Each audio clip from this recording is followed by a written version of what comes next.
Christmas Eve snow fell on Charleston's beach when Harrison Cole III drove his Italian leather shoe into Emma Lawson's ribs. She was already on her knees, her body curved over a canvas bag protecting the sick puppy inside. "Filthy trash," Victoria Ashworth spat from above. The wealthy crowd watched. No one moved. No one spoke. Through the glass door, a man in a faded work jacket saw everything. His German shepherd growled low. Jake Brennan hadn't worn his Navy SEAL trident in 3 years. Tonight he would remember why he earned it. Before we continue, tell us where you're watching from. Subscribe now and stay until the end. This story will change how you see courage. Jake Brennan heard the sound before he understood it. A short, hard thud. The kind that meant bone, meeting something that shouldn't. He was 20 feet from the glass doors of the Meridian's beach bar, his toolbox heavy on his shoulder, the salt wind cutting through his thin jacket. The repair job was supposed to be simple.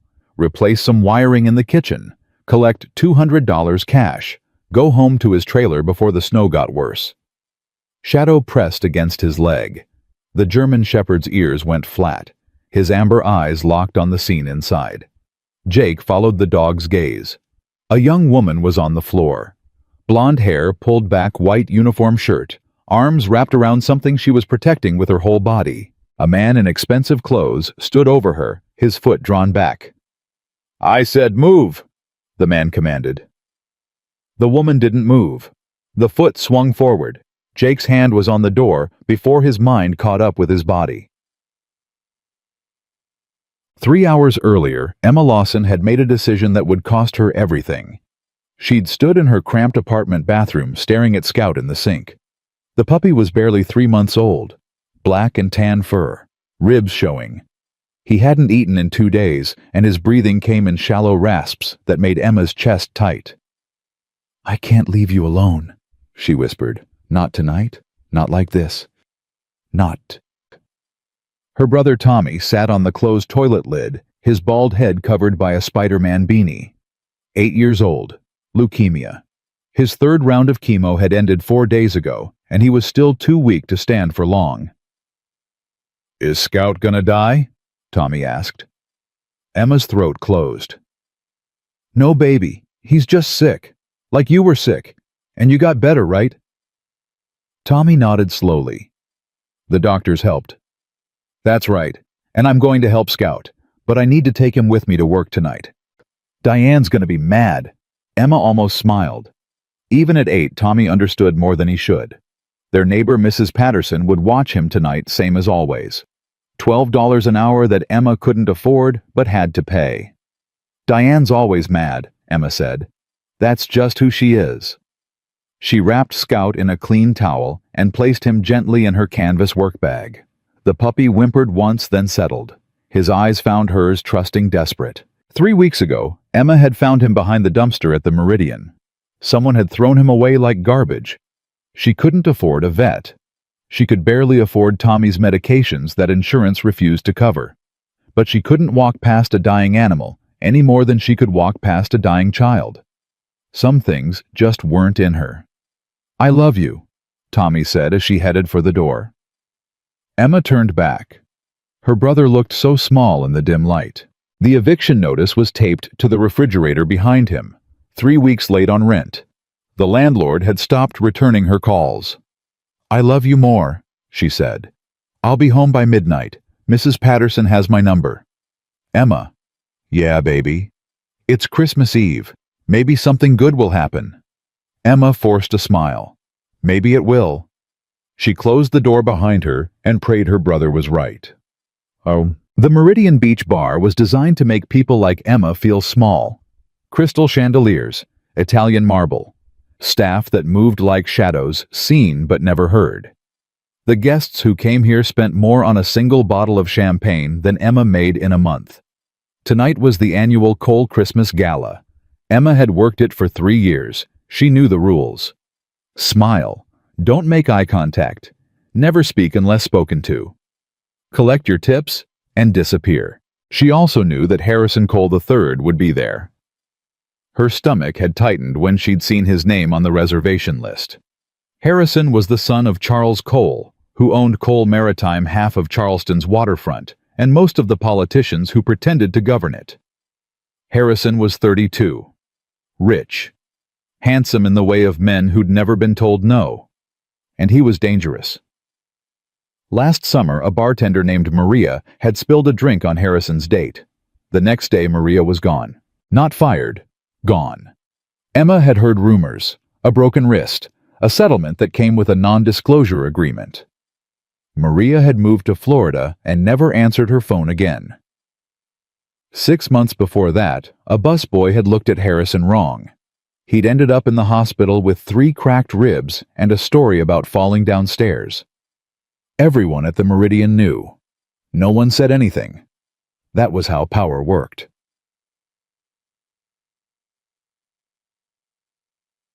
Table 12 needs refills. Diane Mercer's voice was flat empty of everything except commands. The bar manager was 45 with steel gray hair pulled into a bun tight enough to give Emma a headache just looking at it. Her eyes scanned the room, constantly tracking threats, measuring failures. "Table 12 is Mr. Cole's table," Emma said carefully. "I know whose table it is. That's why I'm sending you." "Diane, maybe someone else could." "Did I ask for your opinion?" Emma's mouth closed. Under the bar, inside her canvas bag, Scout shifted. A tiny sound escaped. Emma's heart stopped. Diane's eyes narrowed. "What was that?" "Nothing. I'll take the refills now." Emma grabbed the tray before Diane could ask more questions. Her hands were shaking. She steadied them through pure will. Harrison Cole sat at the center of table 12, his arm draped over the shoulders of a woman Emma didn't recognize. Victoria something. Old money. Sharp cheekbones. The kind of beauty that cut rather than warmed. Around them sat 6 others. Business associates. Politicians. People who laughed too loud at jokes that weren't funny because Harrison Cole expected them to. Emma approached with the tray balanced perfectly. 4 years of waitressing had taught her how to move without being noticed. She was good at invisible. It was how she'd survived this long. "Your drinks," she said softly, placing each glass precisely where it belonged. Harrison didn't acknowledge her. Neither did Victoria. She might as well have been a robot. Emma had just placed the final glass when Scout whimpered again. The sound was soft, barely audible over the jazz playing through the bar's speakers. But Victoria Ashworth had ears like a predator. What the hell was that, Alberto? Jake Brennan hadn't planned to be at the Meridian tonight. The call had come at 4 in the afternoon. Some electrical problem in the kitchen. The regular maintenance guy was spending Christmas Eve with his family like normal people did. Jake didn't have family. Not anymore. He had Shadow. He had a trailer with a radiator that might die any day. He had $847 in his bank account and rent due in 6 days. $200 cash was $200 cash. He'd driven his rusting Ford pickup through the early snow shadow riding shotgun like always. The dog had been with him through everything. Afghanistan. The ambush that killed his entire team. The hospitals. The nightmares. The slow fade from decorated hero to forgotten handyman. Shadow never asked questions. Shadow never judged. Shadow just stayed. That was more than anyone else had done. Jake had finished the repair job in 40 minutes. He'd been packing his tools when he heard the commotion from the bar. Voices raised. A woman's sharp cry. He told himself it wasn't his business. He told himself getting involved only brought trouble. He told himself a lot of things. But then he'd looked through the glass doors and seen a young woman curled on the floor, and something inside him had shifted. "I asked you a question." Victoria Ashworth was standing now, her chair pushed back, her designer dress worth more than Emma's annual salary. Emma's throat had gone dry. "It's nothing, ma'am. I apologize for any disturbance." "It wasn't nothing. I heard something." Harrison Cole leaned forward, suddenly interested. His eyes moved over Emma like she was livestock being assessed. "What's in the bag, sweetheart? Please?" Emma said. "It's just, show me." The command was quiet. That was what made it terrifying. Harrison Cole didn't need to raise his voice. He'd never needed to. Emma's hands trembled. "Sir, I can explain." "I said show me." Around them the bar had gone silent. Other guests watched with the avid attention of spectators at a blood sport. No one intervened. No one even thought about it. This was Harrison Cole's world. They were all just living in it. Emma slowly reached for her canvas bag. Her fingers found the zipper. She had maybe 3 seconds to think of something. Some excuse. Some way out. She had nothing. The zipper came open. Scout looked up with huge brown eyes. Even sick, even starving, the puppy's tail gave one weak wag. He didn't understand danger. He only understood that Emma was there, and Emma meant safety. Victoria's face twisted with disgust. "You brought a dog into this bar. Are you insane?" "He's sick," Emma said. Her voice cracked. "I couldn't leave him alone. He might have died." "That's not my problem." Victoria turned to Harrison. "This is absolutely unacceptable. I want her fired, tonight." Harrison smiled. It was the smile of a man who'd just been given a gift. "You know what I think?" He rose slowly from his chair. "I think we need to teach this girl about consequences." Diane Mercer arrived like a vulture to carrion. "What's happening here?" "Your waitress," Victoria spat, "brought vermin into our private event." Diane's face paled. She looked at Emma. She looked at the puppy. Emma saw the calculation happening behind her manager's eyes. The weighing of costs and benefits. The rapid assessment of whose side would hurt less. "Emma," Diane said coldly, "you're fired. Collect your things and leave immediately." "Diane, please. It's Christmas Eve. I need this job." "My brother?" "I don't care about your brother. I don't care about your excuses. You violated health codes. You embarrassed me in front of the Cole family. Get out." Emma's legs nearly buckled. No job meant no rent. No rent meant the streets. The streets in winter meant Tommy wouldn't survive. "I'm begging you," she whispered. "Begging isn't going to save you." Harrison had moved closer. He was tall, athletic. His cologne was expensive and overwhelming. "Nothing's going to save you now." He kicked the canvas bag. Scout yelped. Emma moved on pure instinct. She threw herself over the bag, her body curving around it, her arms wrapping tight. The puppy was trembling against her chest. She could feel his tiny heart racing. "Please," she said. "He's just a baby. Please don't hurt him." Harrison laughed. "A baby? It's a mutt. It's garbage. Just like you." He drew his foot back. Emma closed her eyes. She'd failed. She'd failed Scout. She'd failed Tommy. She'd failed at the only thing she'd ever tried to do, which was keep the people who couldn't protect themselves safe. The foot swung forward and stopped. Jake Brennan's forearm caught the kick 6 inches from Emma's ribs. The redirection was subtle, clean.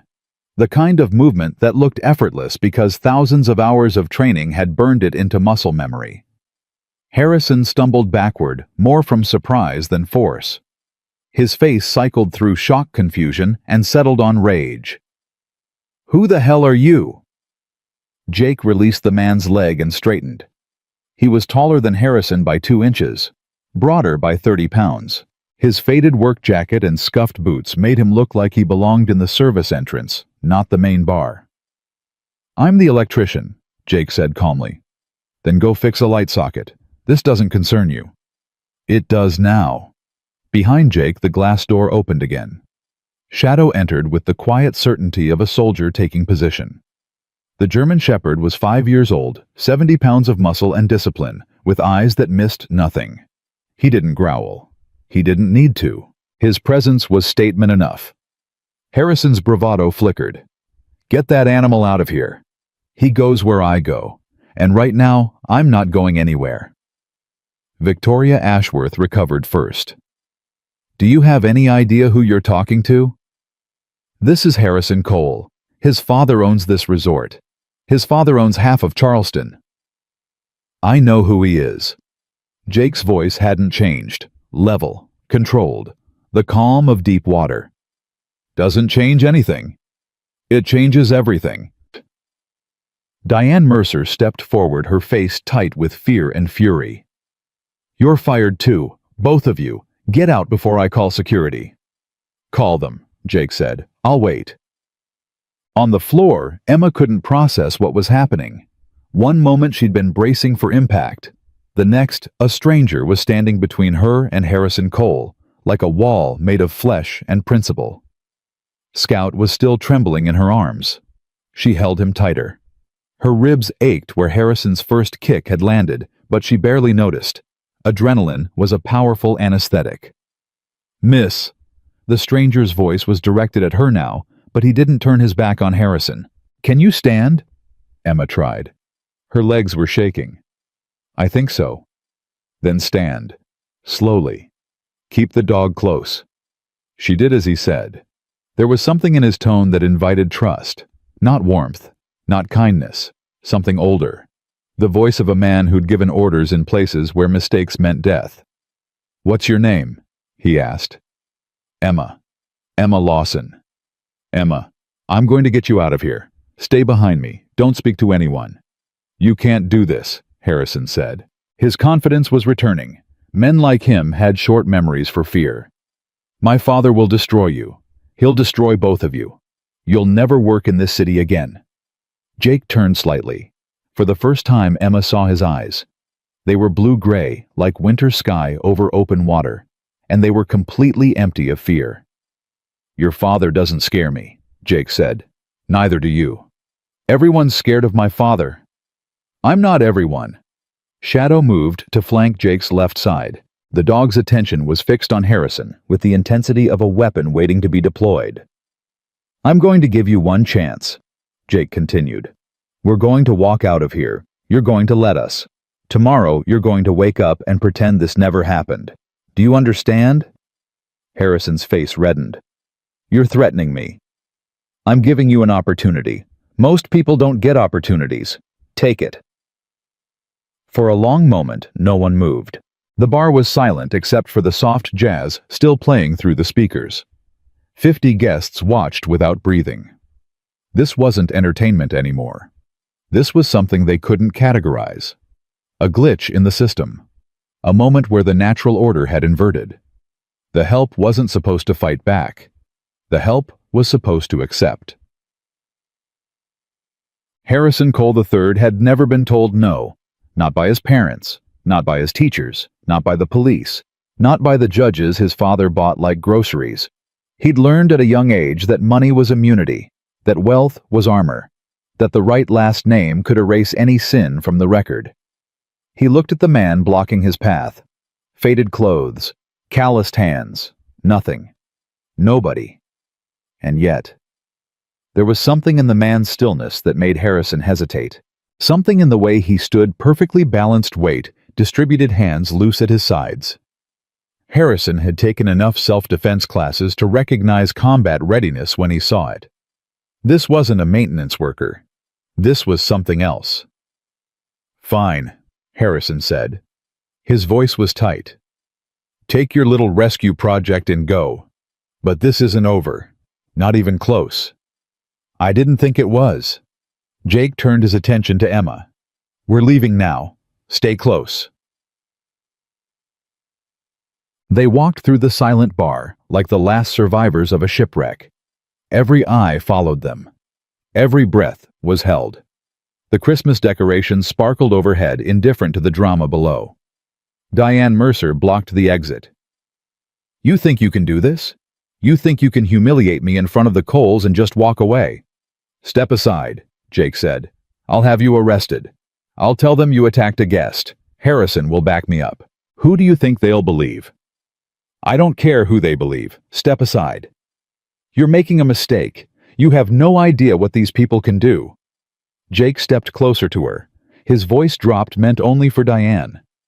I've seen what people can do. I've seen it in places you can't imagine. Nothing your friends in there have planned scares me. Now move. Something in his tone broke through her composure. Diane stepped aside. The glass doors opened. The winter air hit Emma's face like cold water. She gasped, realizing she'd been holding her breath. "Keep moving," Jake said. "Don't look back." They crossed the patio, passed the infinity pool glazed with ice, reached the parking lot where Jake's battered Ford pickup sat beside Bentleys and Mercedes like a confession of different worlds. "Get in," Jake said, opening the passenger door. Emma hesitated. "I don't even know you." "No, but you know them. Which one seems safer right now?" She looked back at the Meridian. Through the windows, she could see Harrison talking furiously to someone on his phone. Diane was gesturing wildly. Security guards were beginning to move. Emma climbed into the truck.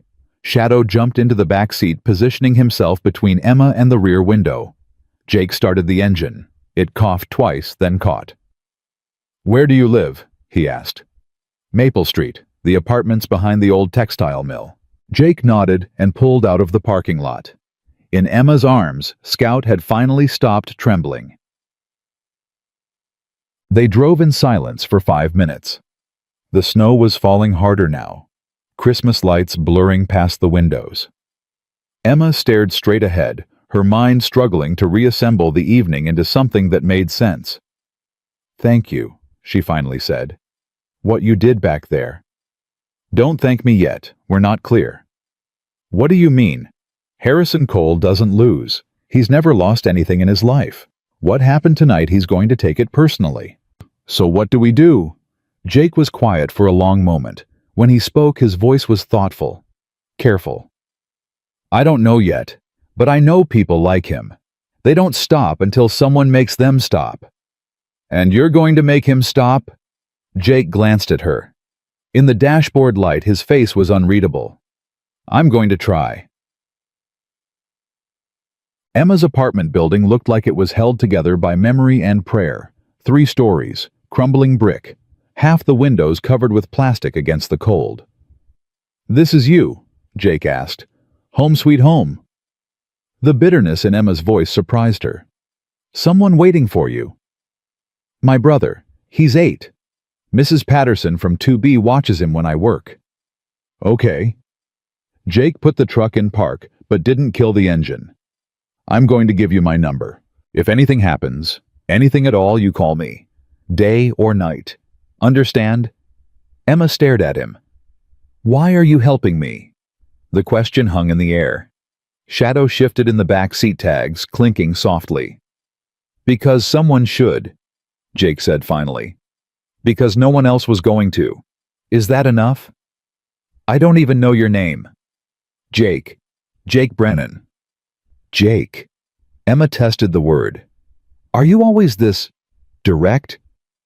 "I don't know any other way to be." She almost smiled. "Thank you, Jake Brennan, for everything." She opened the door. The cold rushed in. "Emma." She turned back. "That puppy of yours, he's going to be okay. I know a vet who owes me a favor. I'll make some calls tomorrow."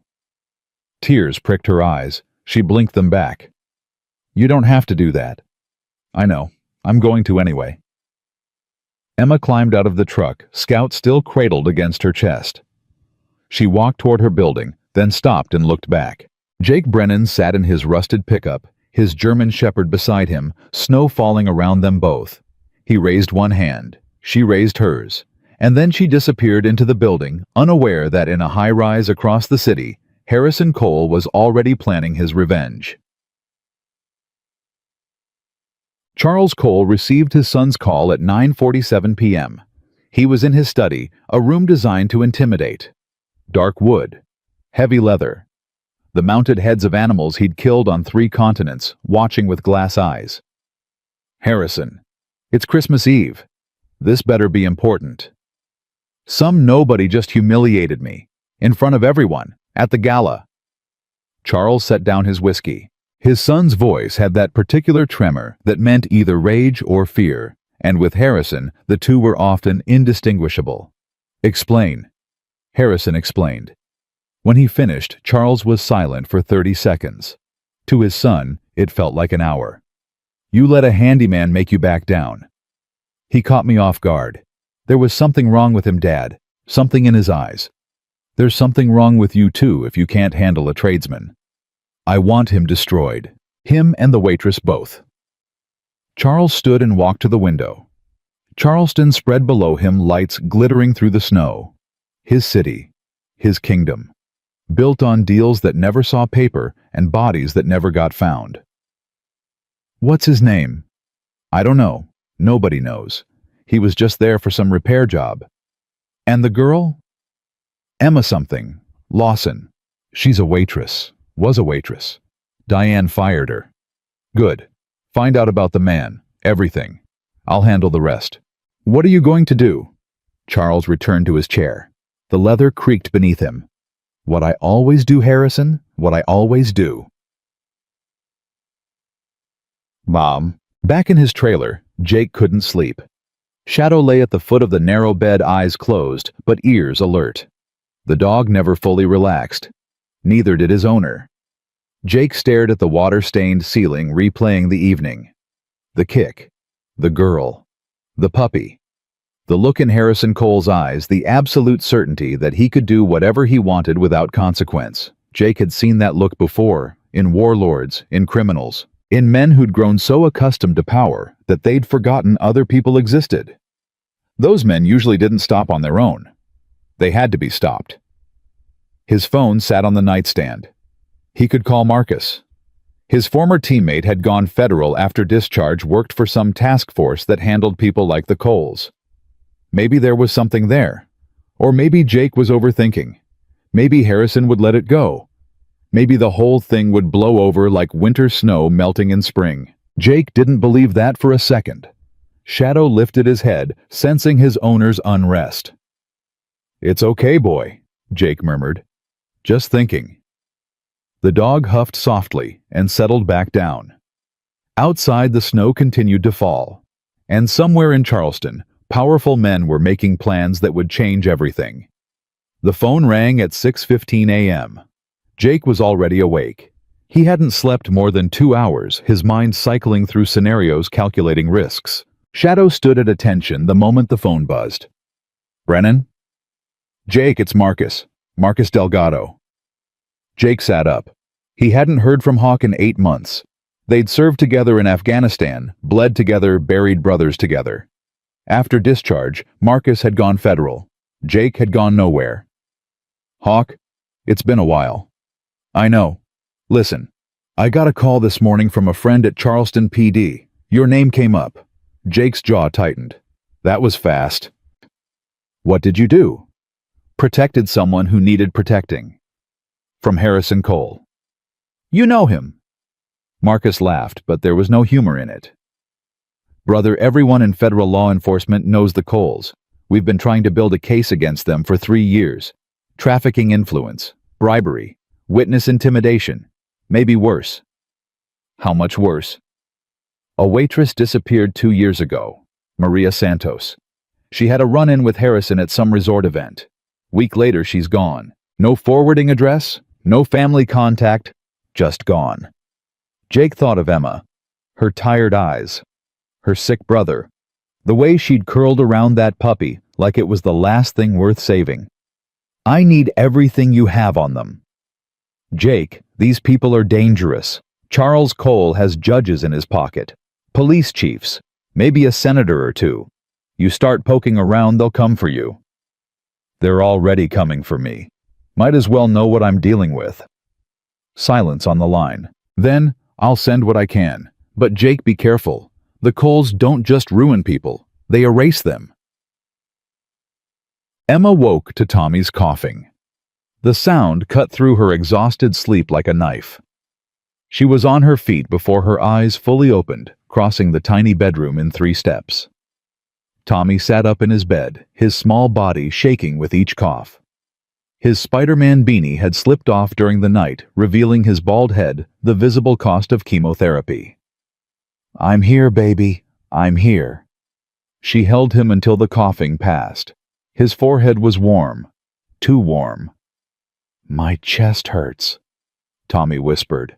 I know it does. We're going to call Dr. Martinez today, okay? She'll help." "Emma, I heard you crying last night." Her heart cracked. I wasn't crying baby. Yes, you were. After Mrs. Patterson left, I heard you through the wall. Emma pulled him closer. What could she tell him? That she'd lost her job on Christmas Eve? That their landlord had called twice yesterday threatening eviction? That a rich man had kicked her and no one had cared? Sometimes grown-ups get sad, she said. But it doesn't mean anything's wrong. Is Scout okay? Emma glanced at the basket in the corner. The puppy was sleeping, his breathing steadier than yesterday. Whatever Jake Brennan had in his truck, some kind of medicine or supplement, it was working. Scout's getting better. Just like you're going to get better. Tommy looked up at her with eyes too old for his face. Promise. Emma kissed his forehead. Promise.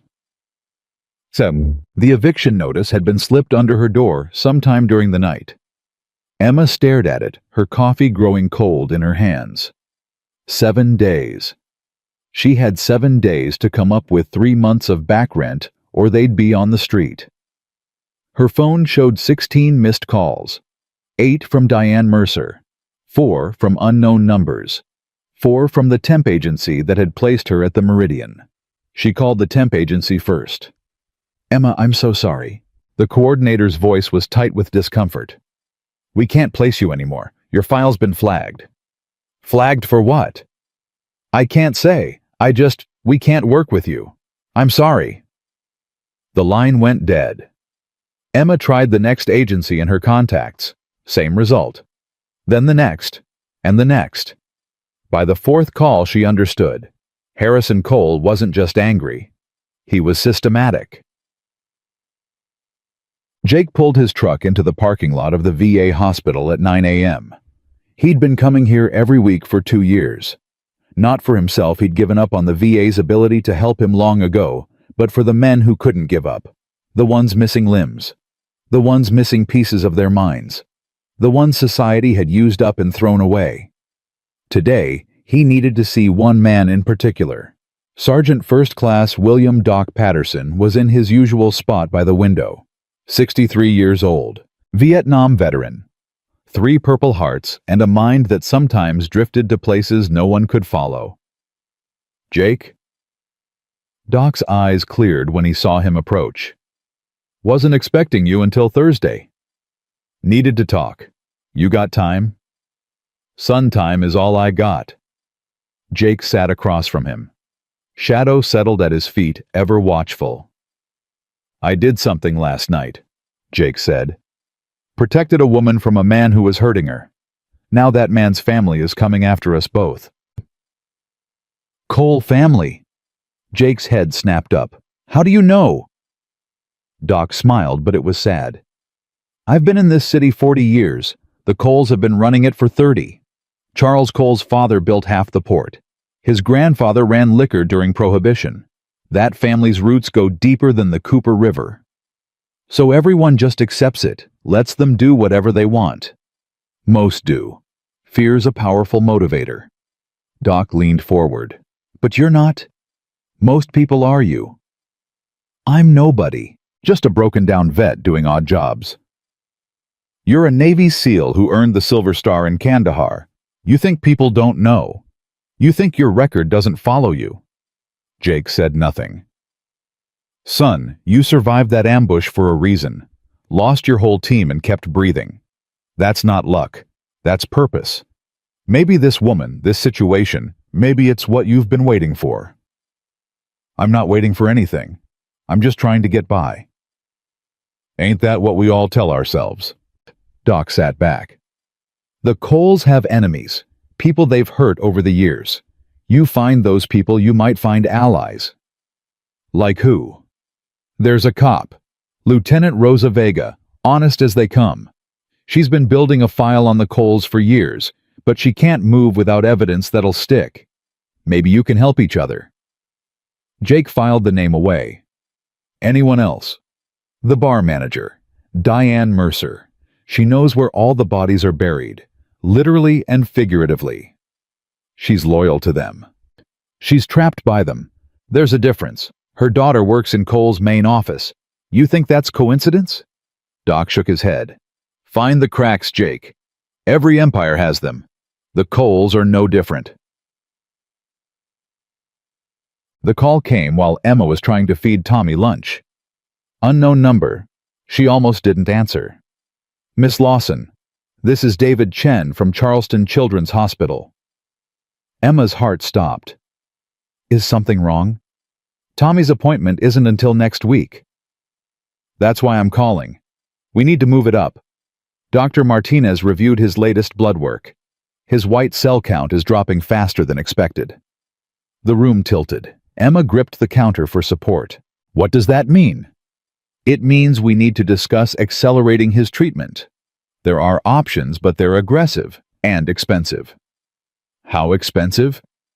The new protocol runs about $40,000. Insurance will cover some, but you'd be looking at significant out-of-pocket costs. $40,000. She'd lost her job 12 hours ago.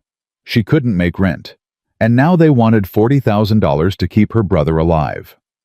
When do you need an answer? Soon. The window for optimal intervention is narrow. Can you come in tomorrow morning?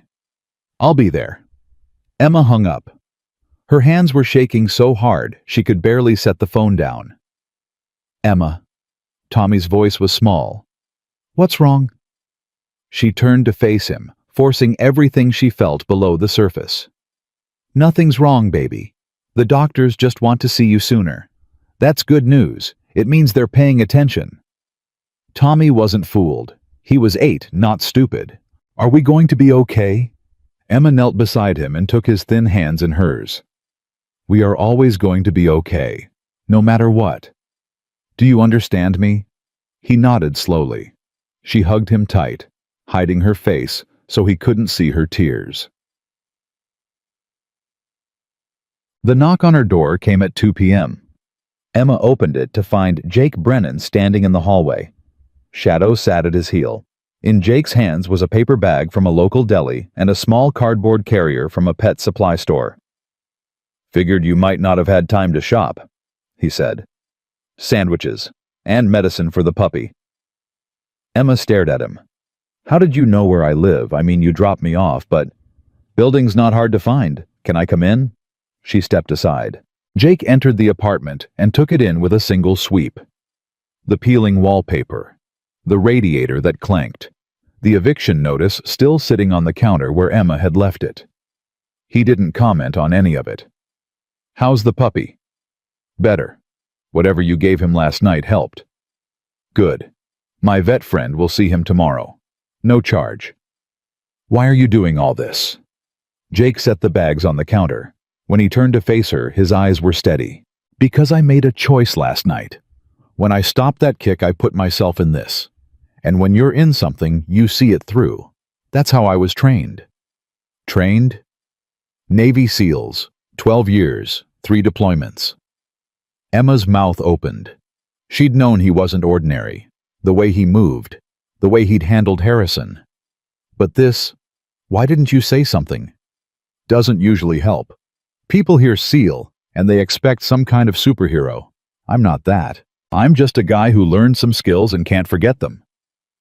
Tommy appeared in the doorway of the bedroom. He was wearing his Spider-Man pajamas and clutching a stuffed bear. Emma. Who's that? Jake's demeanor shifted. The hardness around his eyes softened. Hey, buddy. I'm Jake. I'm a friend of your sister's. Is that your dog? That's Shadow. He's friendly. You can pet him if you want. Tommy looked at Emma. She nodded. The boy approached slowly. Shadow, sensing the child's fragility, lay down and rolled slightly to his side, making himself as non-threatening as possible. Tommy knelt and touched Shadow's fur. He's soft. He likes you, Jake said. He doesn't like everyone. For the first time since Christmas Eve, Tommy smiled. Jake stayed for an hour. He learned about Tommy's illness, about the mounting bills, about the call from the hospital and the $40,000 that might as well have been $40 million. He learned about Emma's parents dead in a car accident 6 years ago, leaving her to raise her brother alone at 21. He learned about the string of jobs, the constant scramble, the system that seemed designed to crush people like her. And he told her about himself, about Afghanistan, About the ambush that killed his entire team. About the months in military hospitals and the years of therapy that never quite worked. About Shadow, the only survivor from his K-9 unit, the only living creature who understood what he'd been through. They sat at her tiny kitchen table while Tommy napped, and they talked like people who had nothing left to hide. "The Coles aren't going to let this go," Jake said finally. "I know. I talked to some people today. There might be a way to fight back, but it's risky. Riskier than losing my brother." Jake met her eyes. "Maybe. These people don't play by rules. They don't have limits. If we go after them and fail, they'll destroy us both. And if we don't go after them, then we spend the rest of our lives looking over our shoulders. And they keep doing what they've always done to people who can't fight back." Emma was quiet for a long moment. Then she reached across the table and took his hand. "I've been powerless my whole life, watching my parents die, watching Tommy get sick, watching rich people treat me like I'm nothing.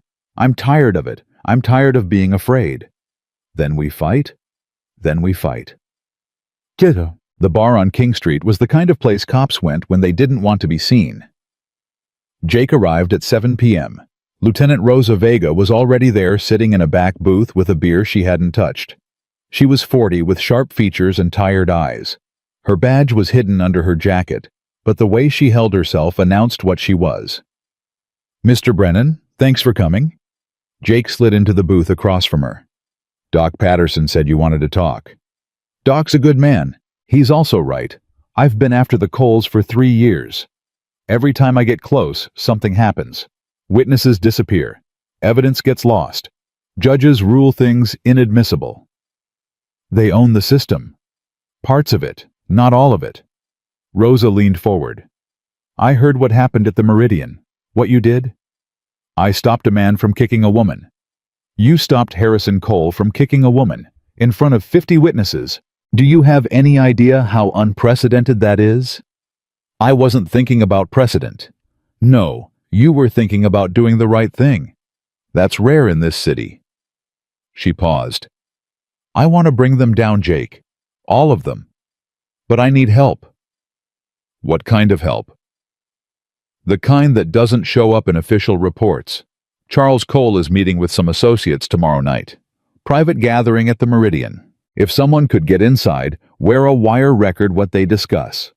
You want me to go undercover. I want you to do what you did 2 nights ago. Show up where you're not supposed to be, only this time you'll have backup." Jake thought about it. The risks were enormous. If he got caught, the Coles would make sure he disappeared. No trial, no body, just gone. But if he didn't try, Emma and Tommy would spend the rest of their lives running. "What do you need from me?" Rosa's smile was thin but genuine. "Everything. I need everything you've got." Charles Cole stood at the window of his study, watching the city lights. "Tell me about this Jake Brennan." His assistant read from a tablet. "Former Navy SEAL. Silver Star recipient. Honorable discharge 3 years ago after a mission in Afghanistan went wrong. Lost his entire team. Lives alone in a trailer park on the outskirts of town. No family, no close friends. Works odd jobs for cash. Criminal record? Clean. Not even a parking ticket. Military record?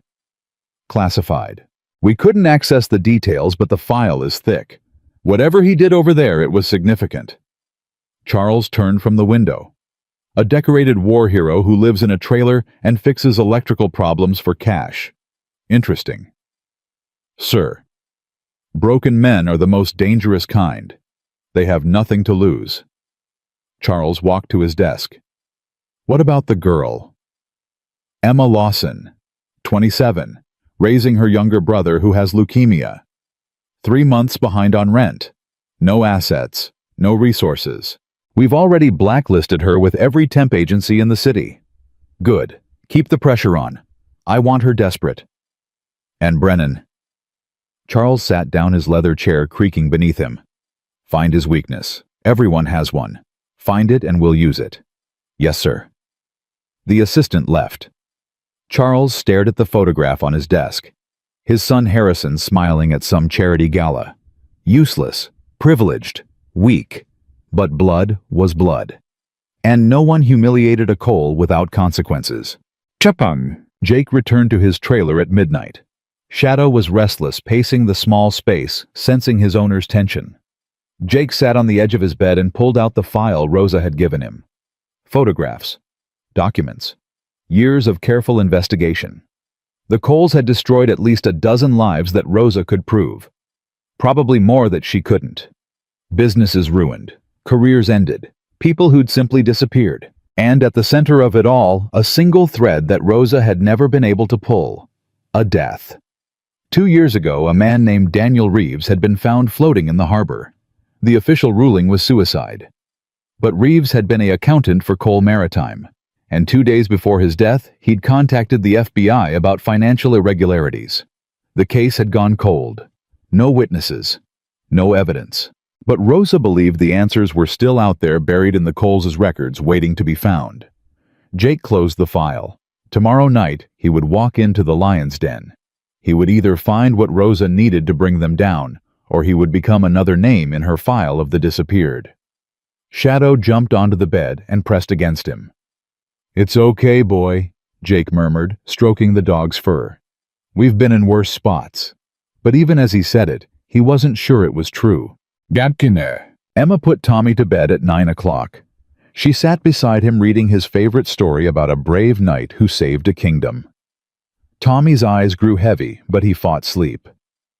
"Emma." "Yeah, baby."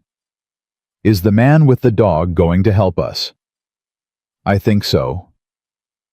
"Good." Tommy's voice was fading. "I like him. Shadow likes me." "Shadow does like you, very much." "Emma." "Yeah." "I don't want to be sick anymore." Her heart shattered for the 1,000th time. "I know, baby. I know. We're going to fix it, I promise." Tommy's eyes closed. His breathing steadied. Emma sat in the dark watching him sleep. Tomorrow she would go to the hospital and hear about treatments she couldn't afford. Tomorrow she would face another day of doors closing in her face. But tonight, her brother was alive. Scout was healing. And somewhere in this broken city, a man with ghosts of his own had decided to fight for them. That would have to be enough. For now. The hospital corridor smelled like antiseptic and broken promises. Emma sat in the plastic chair outside Dr. Martinez's office, her hands clasped so tight her knuckles had gone white. Tommy was inside getting more blood drawn. He'd been brave about the needle, but she'd seen the fear in his eyes. Her phone buzzed. Unknown number. She answered anyway. "Miss Lawson, this is Patricia Cole." Emma's blood went cold. Patricia Cole. Charles Cole's wife. The Queen of Charleston Society. "I don't have anything to say to you." "Then just listen." The woman's voice was silk over steel.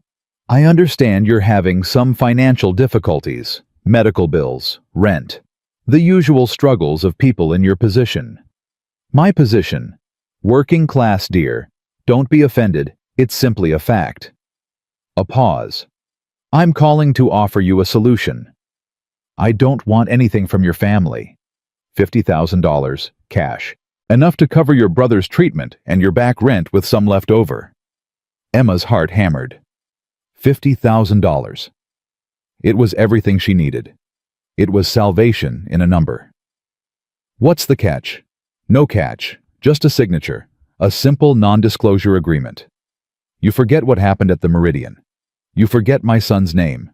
You move on with your life, and we move on with ours." "And if I don't sign?" Patricia's laugh was soft cold. "Then I'm afraid things will become very difficult for you. The city has so many regulations. Health inspections, child welfare checks. It would be a shame if someone reported concerns about your brother's living situation." Emma's vision blurred with rage. "You're threatening to take my brother away." "I'm offering you a choice, dear. Take the money and disappear. Or stay and watch everything you love crumble. The decision is yours." The line went dead. Emma sat frozen, the phone still pressed to her ear. Dr. Martinez's door opened. Tommy emerged, a cartoon bandage on his arm, his face pale but smiling. "I didn't cry," he announced proudly. Emma pulled him into a hug so fierce he squeaked in protest. "I know, baby. I know you didn't." Jake was underneath his truck when his phone rang. He slid out, wiping grease from his hands, and checked the caller ID. Rosa Vega. "Tell me you have good news." "Depends on your definition." Rosa's voice was tight. "The gathering tonight is confirmed. Private room at the Meridian. Charles Cole Harrison and 3 associates we've been watching for months. If we can get ears in that room, you'll have what you need." "Maybe. These people are careful, Jake. They don't say anything incriminating in spaces they don't control." "Then I'll have to make them comfortable." "How?" Jake thought about it. His mind worked through scenarios, calculating angles. "They think I'm nobody, a handyman who got lucky. Let them keep thinking that. I go in as maintenance again. Same cover, same access. They won't see me as a threat. And if they do, then we improvise." Rosa was quiet for a moment. "I've got the wire ready, micro-transmitter. Undetectable by standard sweeps. But Jake, if they find it, if anything goes wrong, I know the risks." "Do you?" "Because these people don't arrest their enemies, they bury them. I spent 12 years in places where the wrong step meant death. I know what I'm walking into." "Okay," Rosa exhaled. "Meet me at the location I texted, 6 o'clock. We'll get you prepped." Jake hung up and looked at Shadow, who was watching him with those knowing amber eyes. "One more mission, boy. That's all." Shadow's tail gave a single wag, as if he understood. Emma was waiting when Jake pulled up to her apartment. She was standing on the sidewalk, arms crossed, her face a mask of controlled fury. "They called me," she said before he could speak. "Patricia Cole. Offered me $50,000 to sign an NDA and disappear." Jake killed the engine. "What did you tell her?" "Nothing. I hung up. But she threatened me, Jake. Said they'd report me to child services. Said they'd take Tommy." Jake's jaw tightened. "They're getting desperate." "Desperate they own this city. How is that desperate?" "Because desperate people make threats. Confident people just act." He stepped out of the truck. "The fact that they're trying to buy you off means they're scared. They know what happened at the bar is a problem they can't control. So what do we do?" "Tonight, I'm going back to the Meridian. Charles Cole is having a meeting. I'm going to record it." Emma's face went pale. "That's insane. If they catch you..." "They won't. You don't know that?" "No, but I know that if I don't try, they win. They keep hurting people like you. People like Tommy, people who can't fight back." He met her eyes. "I'm done letting people like that win." Emma stared at him. Something shifted in her expression, fear giving way to something harder. "What can I do?" "Stay here. Keep Tommy safe. I've got a friend, Marcus Delgado, former teammate. He's federal now. If anything goes wrong tonight, he'll know what to do." "Jake." "I'll be okay, Emma. I promise." She stepped forward and did something that surprised them both. She hugged him, hard. "Don't you dare die," she whispered. "Tommy already lost our parents. I can't let him lose someone else." Jake stood rigid for a moment, then his arms came up around her. "I won't. I've got too much to come back to." Whoa. The wire was smaller than Jake expected. Rosa affixed it to the inside of his collar, her fingers quick and practiced. "Transmits on an encrypted frequency. Range is about 200 yards. I'll be in a van outside the resort. You get them talking about anything bribes, threats, the Reeves death, and we've got them. And if they sweep for bugs, this unit is military grade, shielded from standard detection. But if they use something more sophisticated, then I'm on my own." Rosa finished with the wire and stepped back. "You sure about this?" "No, but I'm doing it anyway." "Why, you don't owe anyone anything. You could walk away right now, disappear, never think about the coals again." Jake was quiet for a long moment. When he spoke, his voice was distant. 3 years ago, I watched 6 men die because I couldn't save them. My team, my brothers. They trusted me, and I failed them. Jake. I've spent every day since then trying to figure out why I survived. Why me and not them? Doc Patterson says it's because I have a purpose I haven't found yet. He looked at Rosa. Maybe this is it. Maybe protecting people like Emma and Tommy is what I'm supposed to do. Rosa nodded slowly. Then let's give you the chance to do it. The Meridian looked different at night. The Christmas decorations were still up, but they seemed colder now. Less festive. More like a facade hiding something rotten underneath. Jake entered through the service entrance wearing the same maintenance uniform he'd worn 3 nights ago. His toolbox was real. His credentials were real. Only the wire hidden in his collar was a lie. The kitchen staff barely glanced at him. He was invisible here. Just another worker in a building full of workers. He made his way toward the private dining room where Rosa said the meeting would take place. His heart was steady. His breathing was controlled. Years of training had taught him to compartmentalize fear, to store it somewhere it couldn't interfere with the mission. The hallway outside the dining room was empty. Jake checked his watch. 7:45. The meeting was scheduled for 8:00. He found a maintenance closet nearby and slipped inside. From here, he could watch the approach to the dining room without being seen. And then, he waited. Charles Cole arrived first. Jake watched through the cracked door as the patriarch of Charleston's most powerful family strode down the hallway. Charles was 62, silver-haired, with the bearing of a man who had never doubted his own importance. Behind him came Harrison. The younger Cole's face was tight with barely suppressed anger. He hadn't forgotten the humiliation of Christmas Eve. That much was clear. 2 other men followed. Jake didn't recognize them, but Rosa would. She had files on everyone who circled the Cole's orbit. The group entered the private dining room. The door closed behind them. Jake waited 5 minutes, then emerged from the closet. He walked to the dining room door, toolbox in hand, and knocked. A security guard opened it. Large, ex-military from the way he stood. "Maintenance," Jake said. "Got a report of electrical issues in this section." "Nobody called maintenance." "Tell that to my supervisor. He sent me down here 20 minutes ago. Said it was priority." The guard hesitated. Inside, Jake could hear voices. "Hold on." The guard closed the door. Jake heard muffled conversation. Then the door opened again. "Make it quick, and don't interrupt." Jake nodded and stepped inside. The private dining room was larger than Jake expected. A long table dominated the center. Charles Cole sat at the head. Harrison was to his right. The 2 other men, one gray-haired, one younger with expensive glasses, sat across from each other. None of them looked at Jake. He was furniture, background noise. He moved to the far wall, where a junction box provided his excuse for being there. He opened his toolbox, pulled out a voltage meter, and began the performance of working. His ears, however, were fully tuned to the conversation. "The situation is contained," Charles was saying. "The girl will sign the NDA by end of week. She has no choice."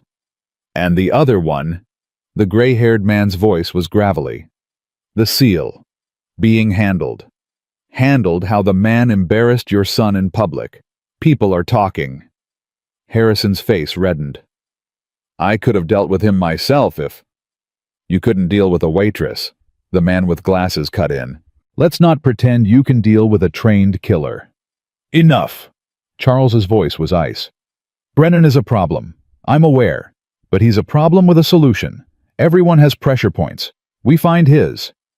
And if you can't, then he disappears, like the others." Jake's hands continued their work, but his mind was racing, like the others. That was close to a confession, but not close enough. He needed more. The conversation shifted to business, shipping contracts, customs officials, numbers that meant nothing to Jake but probably meant everything to federal prosecutors. Then the gray-haired man said something that changed everything. "What about the Reeves matter?" The room went silent. Jake felt the temperature drop. "That's buried," Charles said quietly. "We don't discuss it. It might become unburied. I have sources saying the FBI is looking at it again. They won't find anything. The accountant is gone. The evidence is gone. It's over." "Bodies have a way of surfacing, Charles. You know that." Harrison shifted uncomfortably. "Dad, maybe we should—" "Quiet." Charles's eyes moved around the room. They stopped on Jake. "You. Maintenance. Are you almost done?" Jake looked up from the junction box. "Just finishing up, sir. 2 more minutes." Charles stared at him. There was something in that gaze. Suspicion. Assessment. "What's your name?" "Tom Wilson, sir. I've been with the resort about 6 months." "I don't remember seeing you before." "I mostly work days. They called me in special tonight." Charles held the stare for another moment. Then he turned back to his guests. "Let's continue this discussion elsewhere. I don't like the energy in this room." Jake's heart rate spiked. They were leaving. He hadn't gotten enough. "Actually, sir," he said, "I'm going to need to turn off the power to this section for about 30 seconds. Standard safety protocol when working with live wires." Charles paused. "And if I say no, then I'll have to report the issue as unresolved. Fire marshal gets a copy of that report." The 2 men across the table exchanged glances. The gray-haired one spoke. "Charles, we can spare 30 seconds." Charles's jaw tightened, but he nodded. "Fine, make it quick." Jake moved to the breaker panel. He made a show of flipping switches. The lights flickered. In the darkness, the gray-haired man spoke again. "The FBI, contact the one we have in the field office. He says someone's been asking about Maria Santos." Jake's blood turned to ice. "Who?" Charles demanded. "A cop. Rosa Vega. Same one who's been sniffing around for years." "Then pay her off." "We tried. She won't take money." "Then find something else. Everyone has secrets." The lights came back on. Jake closed the panel. "All done, gentlemen. You shouldn't have any more issues." He gathered his tools, keeping his movements slow and casual. Charles was watching him again. "Mr. Wilson." Jake turned. "Sir, you've been very thorough. I appreciate that in a worker." "Just doing my job, sir." "Yes. Well." Charles smiled, but it didn't reach his eyes. "Make sure you sign out at the front desk on your way out. Security likes to keep track of who comes and goes." "Will do, sir." Jake left the room. His hands were steady, but beneath his calm exterior, every alarm in his body was screaming. Charles Cole knew something was wrong. He just didn't know what yet. Jake was 20 feet from the service exit when he heard footsteps behind him. "Hey, Wilson, hold up." The security guard from the dining room, moving fast. Jake didn't run. Running would confirm suspicion. He turned with a puzzled expression. "Something wrong?" "Mr. Cole wants to see your ID again. Says something didn't add up." "Sure, no problem." Jake reached for his wallet. As the guard's eyes dropped to follow the movement, Jake struck. A short, precise blow to the throat. Not hard enough to cause permanent damage. Just enough to drop the man to his knees, gasping. Jake was through the service door before the guard hit the ground. The parking lot was dark. Jake moved fast, but didn't sprint. Sprinting attracted attention. He was halfway to his truck when he heard the commotion behind him. Voices, shouting. They'd found the guard. He broke into a run. Shadow was in the truck, ears up, alert. The moment Jake opened the door, the dog was on his feet, ready. "Time to go, boy!" The engine turned over on the first try. Small mercies. Jake pulled out of the lot as security guards spilled through the service exit. He caught a glimpse of Harrison Cole among them, his face twisted with fury. Their eyes met through the windshield. Jake smiled. Then he was gone, disappearing into the Charleston night. Rosa was waiting at the rendezvous point. "Did you get it?" Jake handed her the wire. They talked about Maria Santos, about the FBI contact they have in the field office, about paying off cops, and they mentioned Daniel Reeves. Rosa's hands trembled as she took the device. "This is it. This might actually be enough. Might be. I need to verify the audio, make sure it's clean. But Jake, if this holds up, we can move on them. Actually move on them." "How soon?" "Days, maybe a week. I need to coordinate with the FBI. The real FBI, not whoever the Coles have bought." Jake leaned against his truck. The adrenaline was fading now, leaving exhaustion in its wake. "They know someone was in that room. Someone who wasn't supposed to be there. They'll be looking for me." "Can you lay low?" "Not for long, and not while Emma and her brother are exposed." Rosa was quiet for a moment. "I might be able to help with that. There's a safe house. Off the books. I've used it before for witnesses who needed to disappear." "How safe?" "Safe enough. I can have it ready by tomorrow morning." Jake nodded. "Do it. I'll get Emma and Tommy tonight." "Jake." Rosa's voice stopped him. "What you did in there that took guts. Most people would have walked away. Most people didn't lose 6 brothers because they couldn't protect them. That wasn't your fault." "Maybe not, but this is my chance to make sure it means something." He climbed into the truck. Shadow was already settled in the back seat, watchful as ever. "Jake," Rosa called out, "be careful, the Coles will be hunting for you now." "Let them hunt." He started the engine and drove toward Emma's apartment. The men were already there when he arrived. 3 of them, standing outside Emma's building, not trying to hide. Jake parked across the street and watched. They wore dark clothes and carried themselves like professionals. Security, or worse. His phone buzzed. Emma's number. "Jake, there are men outside. They've been there for an hour. I'm scared." "I know. I see them." "What do I do?" "Is there a back entrance to your building?" "A fire escape. It goes down to the alley." "Okay. Listen carefully. Pack a bag for you and Tommy. Only essentials. Clothes, medicine, documents. Be ready to move in 10 minutes.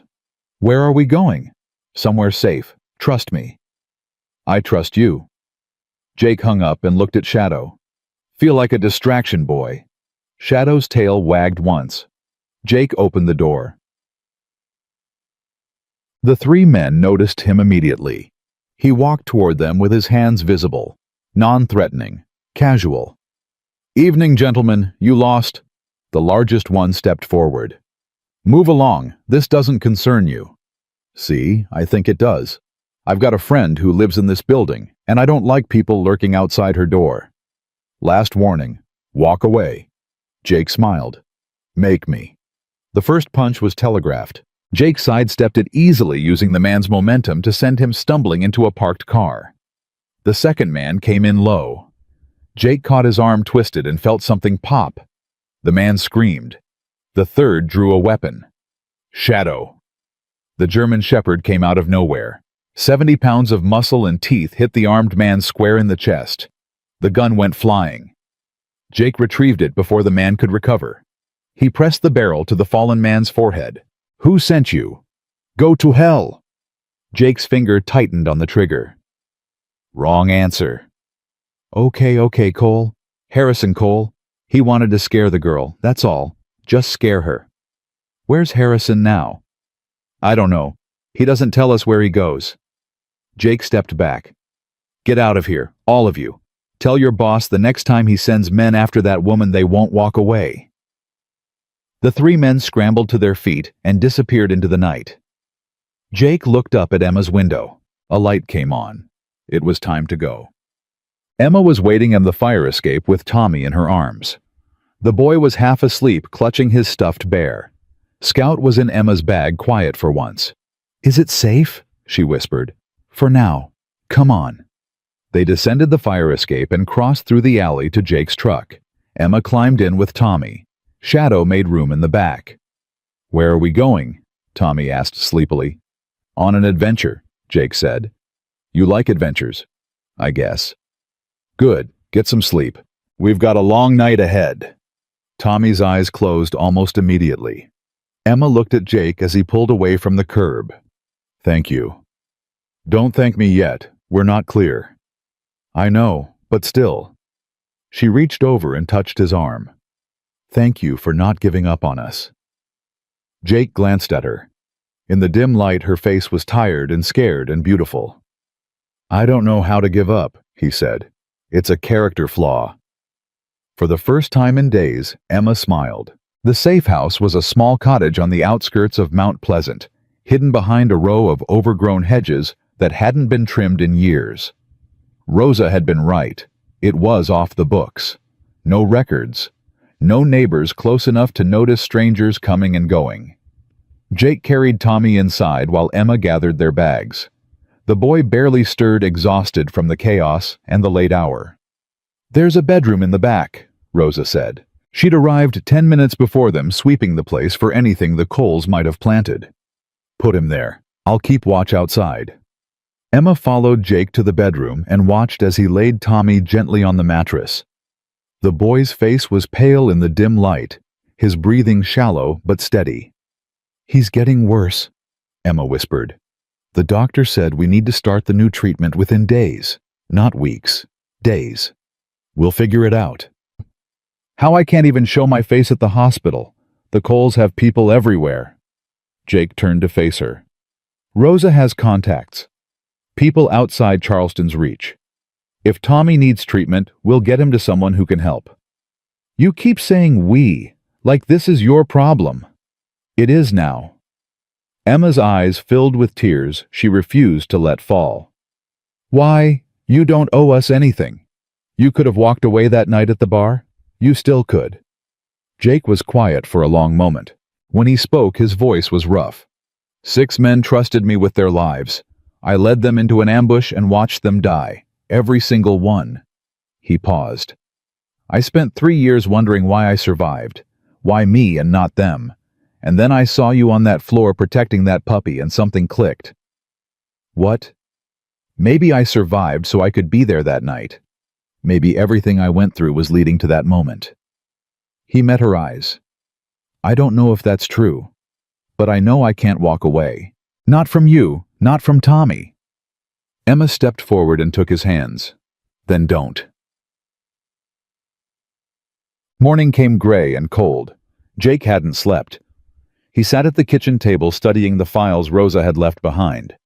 Photographs, financial records, a timeline of the Coles crime stretching back decades.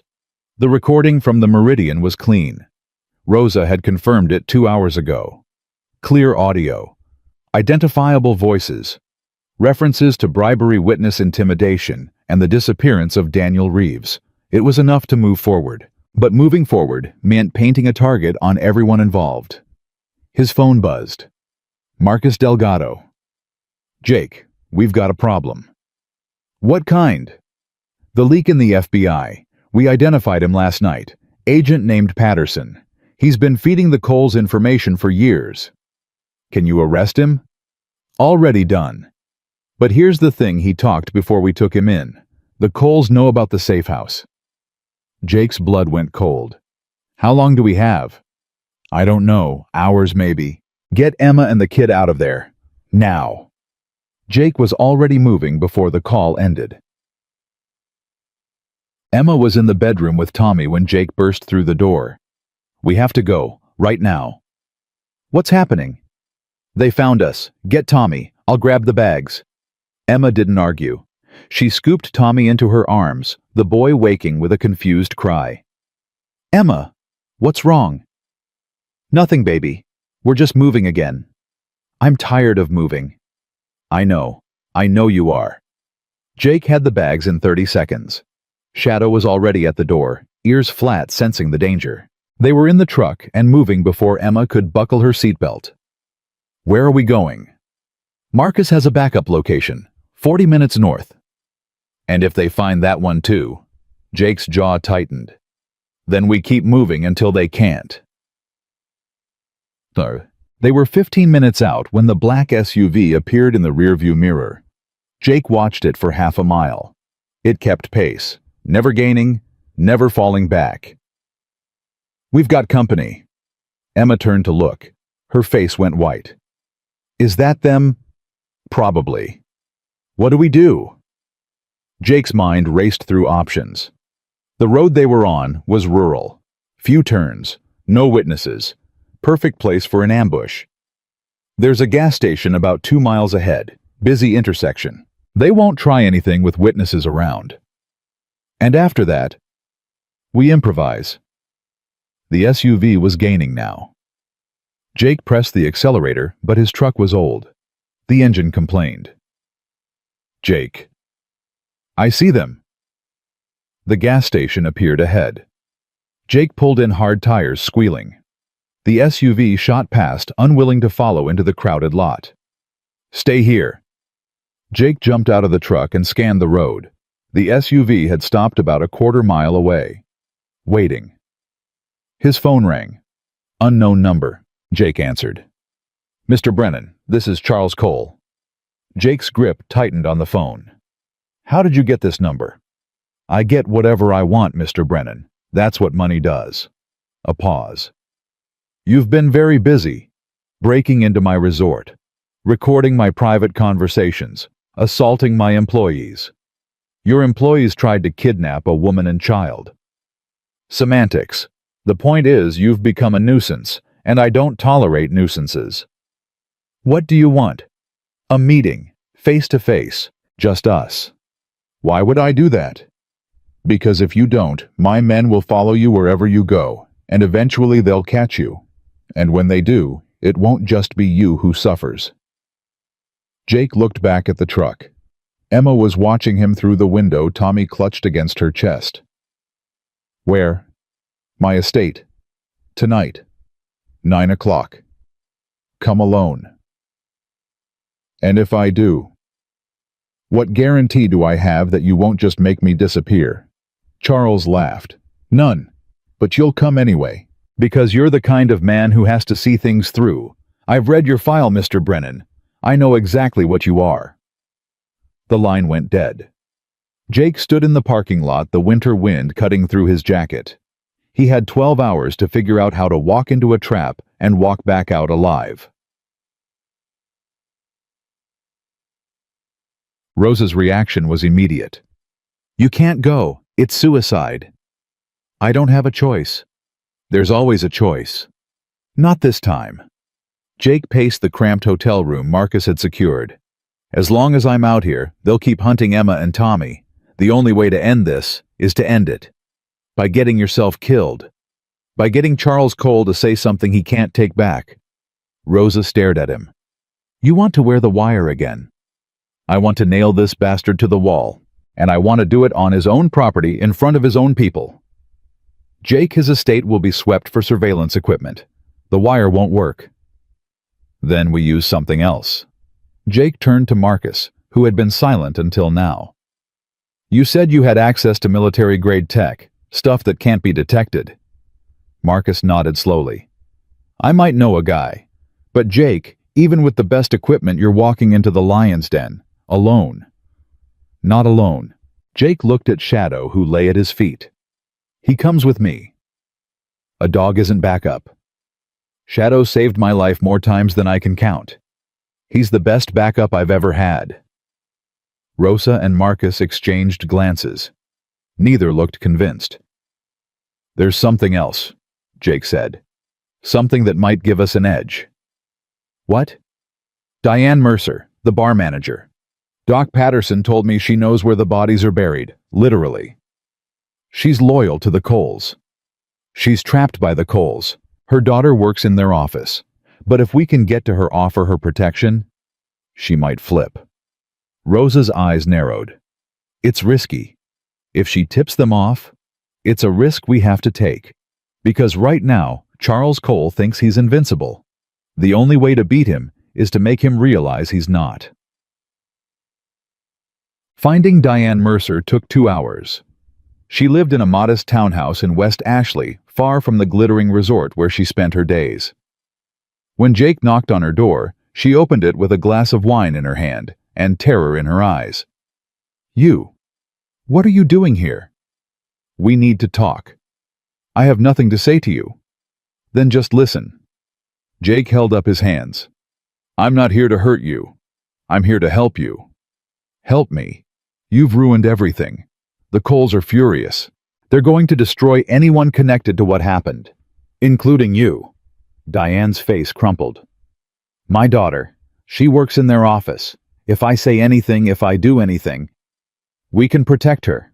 Federal marshals, witness protection, a new life somewhere the Coles can never touch." "You don't understand. Nobody leaves the Coles. Nobody." Daniel Reeves tried to leave. Diane went very still. "That's right," Jake said.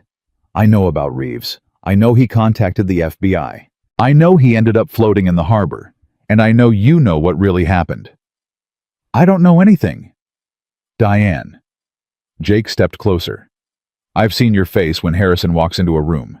I've seen the way you flinch when Charles calls. You're not loyal to them. You're terrified of them.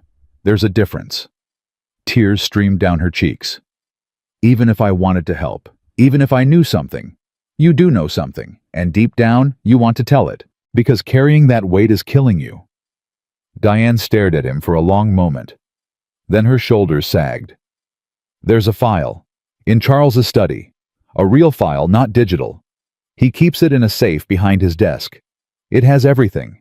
Reeves, Maria Santos, the judges he's paid off, everything. Can you get it?" "No, but you might be able to." She took a shaky breath. "Tonight's meeting. It's not in the main house. It's in the pool house on the east side of the property. Charles will have security, but they'll be focused on you. If someone could slip into the main house while everyone's distracted. Someone like you." Diane's face hardened. "Someone like me." The plan came together in pieces. Jake would attend the meeting as scheduled. Rosa would position herself outside the estate with a tactical team ready to move on his signal. Marcus would handle communications, and Diane would slip into the main house while Charles was occupied. Find the file. Get out. It was desperate. Risky. Exactly the kind of operation that could go wrong in 100 different ways. But it was also their only chance. At 7 p.m. Jake went to see Emma. She was in the hotel room with Tommy watching cartoons on the old TV. The boy was wrapped in a blanket, Scout curled at his feet. "Hey, buddy. How you feeling?" Tommy shrugged. "Okay, my chest hurts a little." "I know. We're going to get you help soon, I promise." "Emma said you're going somewhere tonight." Jake glanced at Emma. Her eyes were red. "I am. But I'll be back." "Promise." Jake knelt beside the bed. "I promise." Tommy held out his pinky. Jake smiled and hooked his own around it. "Pinky promise," Tommy said solemnly. "Pinky promise." Emma walked him to the door. "Jake, don't say goodbye. I'm coming back." "I know.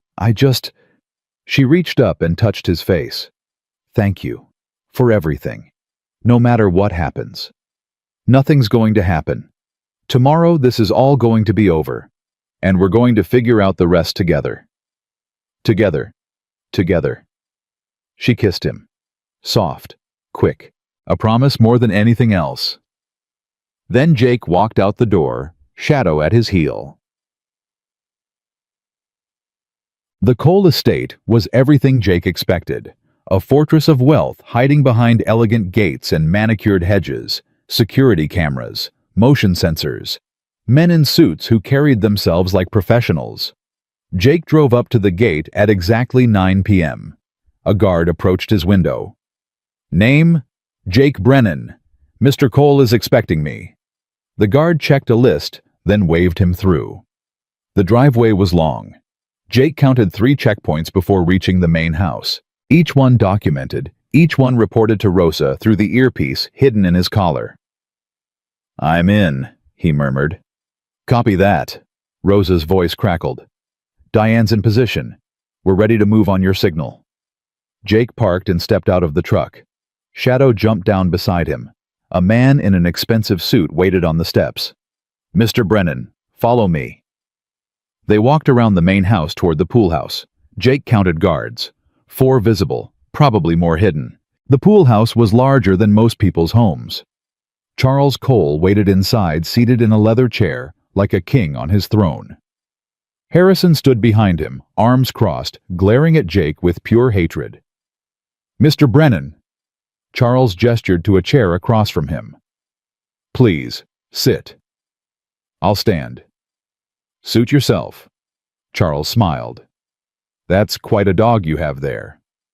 He's quite a dog. I've always admired German shepherds, loyal, intelligent, dangerous when provoked. Charles's eyes flicked to Shadow, then back to Jake. Much like their owners, I imagine. You wanted to talk, so talk. Direct. I appreciate that. Charles leaned forward. I'm going to make you an offer, Mr. Brennan, one time only.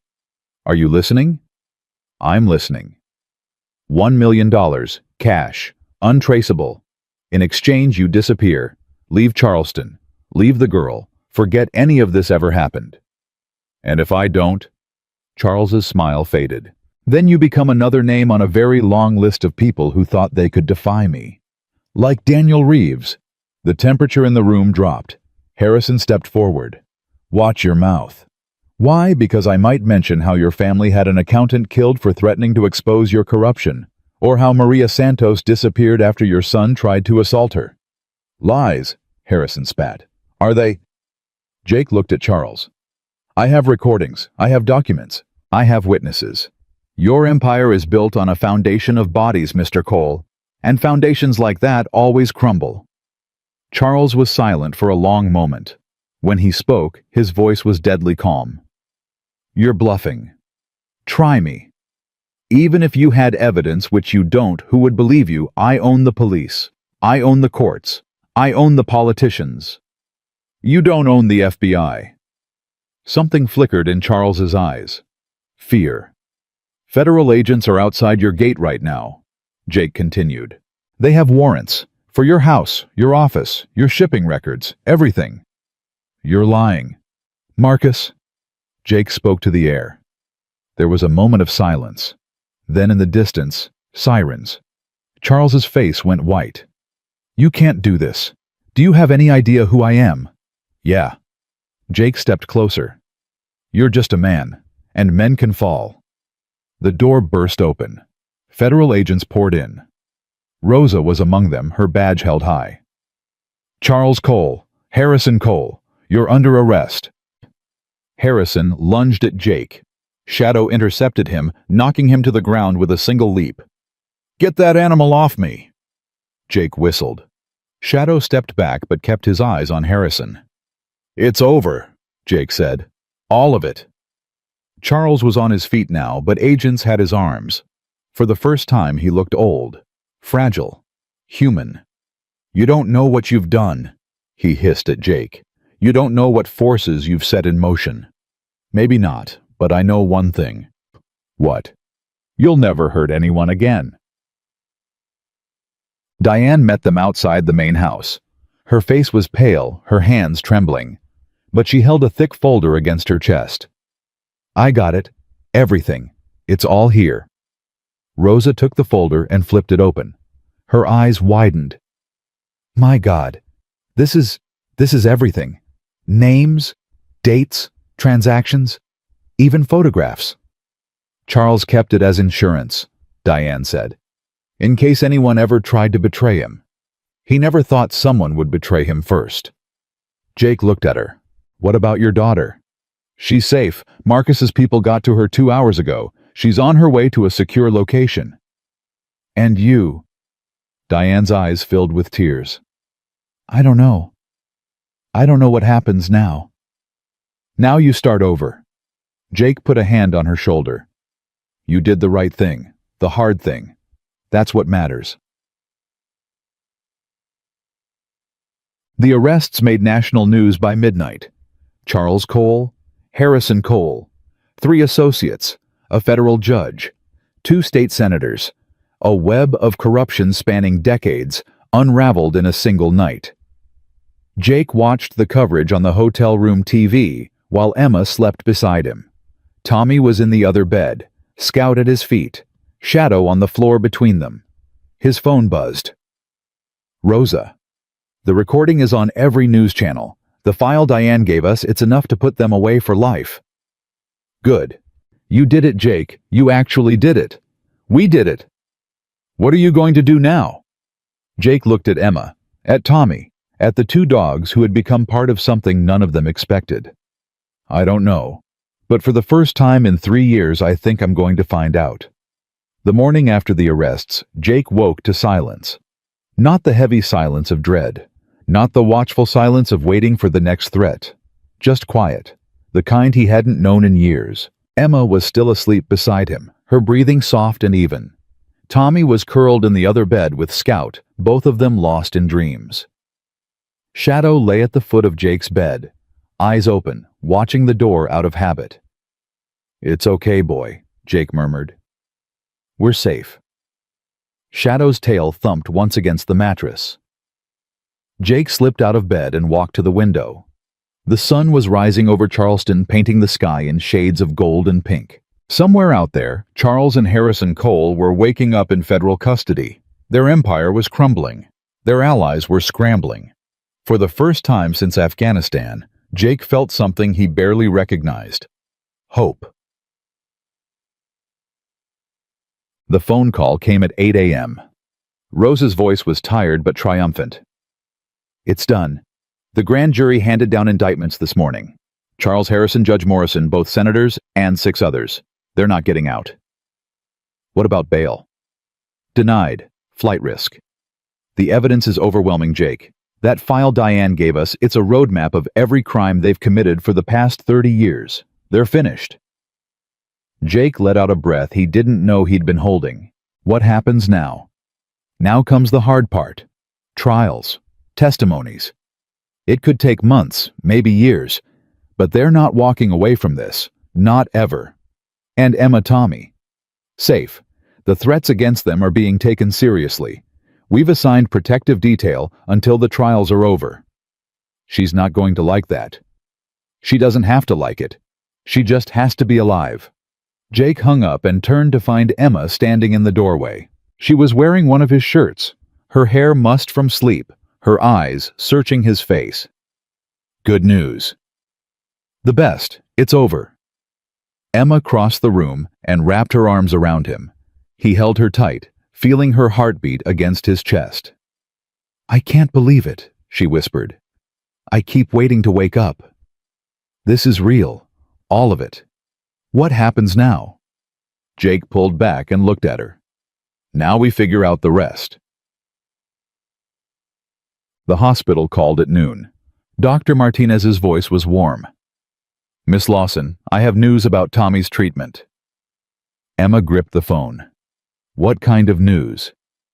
An anonymous donor has covered the full cost of his new treatment protocol, $40,000, paid in full. Emma's knees buckled. Jake caught her. Who? She managed.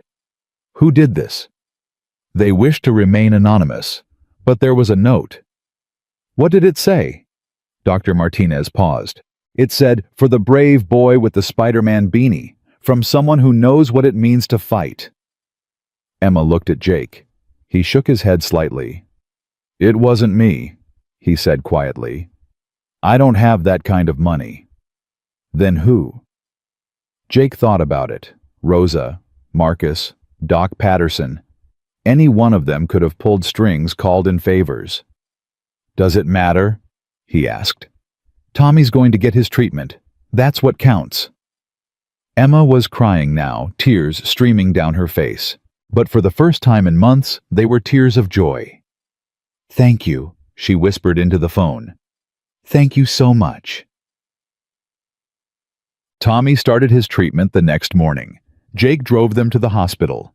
Emma sat in the back with her brother holding his hand, telling him stories about brave knights and loyal dogs. Is Shadow a hero? Tommy asked. Jake glanced in the rearview mirror. One of the best I've ever known. And Scout. Emma smiled. Scout's a hero in training, just like you. Tommy seemed to accept this. Will it hurt the treatment?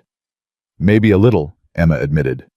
But the doctors will help, and I'll be there the whole time. Promise? Promise. At the hospital, they were met by Dr. Martinez herself. She knelt to Tommy's level. Hey there, buddy, ready to kick some cancer butt? Tommy laughed. It was a small sound, but it filled the hallway. Ready. That's what I like to hear.